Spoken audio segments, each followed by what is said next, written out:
Hi guys! Magandang gabi. Welcome back po dito sa Gandara SRU channel for Showbiz Update. Andito na naman nga po ako, si Gandara, upang magatid ang latest update and fresh happenings patungkol po sa Kim Pao. For tonight's video, napakaganda nga po ng ating balita. Panigurado kikiligin at magiging masaya po ang mga Kim Pao fans habang nanonood, for sure ay nakangiti sa atin pong update. But before that guys, sa mga hindi pa po pala nakaka-subscribe sa akin channel, maaari lamang napindutin po ninyo ang subscribe button and notification bell para maging updated po kayo at ma-notify tuwing may bago po tayong update sa Kim Pao, mga reaction na videos patungkol po sa mga kaganapan sa buhay po ni Kim and Paulo. Anyway, para nga po sa gabing ito, unahin nga po natin pag-usapan itong tungkol sa mga comments ng mga fans, yung pagka-excite po ng mga fans sa kasal ng Kim Pao. Kasi talagang ano na po sila nag-o-overthink dito sa sinabi ni Paulo. Anong ibig po niyang sabihin do sa kanyang sinabi? Parang napakalalim ng kanya pong sinabi. So, looking forward po tuloy ang marami sa kasal po ng Kim Pao. Kasi yun yung nasisense nila Nasisense po na gagawin ng Kim Pao ngayong taon. Again, base po sa sinabi ni Paulo. So, amoy na amoy mo nga po ang kilig at excitement ng mga fans. Sabi nga dito, POV, nag-dinner kayo ng asawa mo kasama ang inyong ninang sa kasal. Mag-asawa ang arrive. Pwede ring nag-dinner kayo sa kinukuha ninyong ninang sa kasal. Pwede ring meeting with a wedding coordinator, Charis. So, actually, itong video po ni Paulo ay meron din pong kalakip na pagpapasalamat po niya sa mga Kim Pao fans, sa mga sumuporta po sa kanila, simula po nung i-pair up po silang dalawa ni Kim Chiu sa mga nagdaan po nilang project.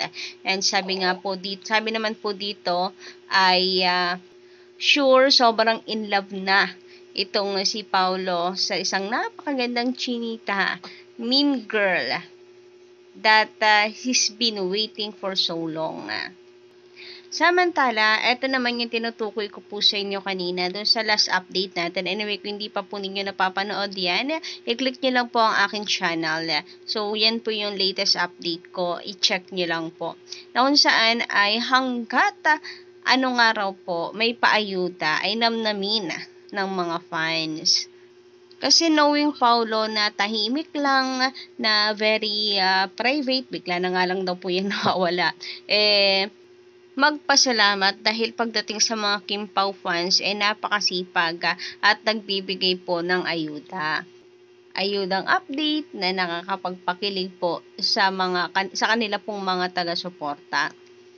Parang mula nga daw po nang dumating si Chinita Princess Kim Chiu sa kanyang buhay, ang daming nagbago dito kay Paulo, which is kanila naman pong nagugustuhan. Lahat ng pagbabago na yon na kanila pong napapansin sa kanya.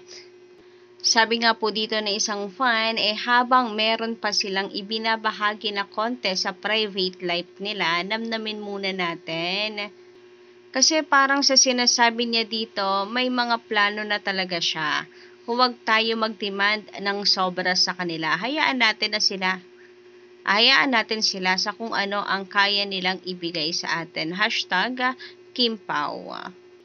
Anyway, shout out and credit nga po sa mga Kim Pao fans po neto, na napaka-active at talaga pong tunay na nagmamahal sa dalawa. Credit po sa inyo. Sabi pa dito, from Paulo fans naman Paulo, hindi naman kami seloso. Huwag mo din kalimutan ang Paunatics mo. Puro ka Kim Pao.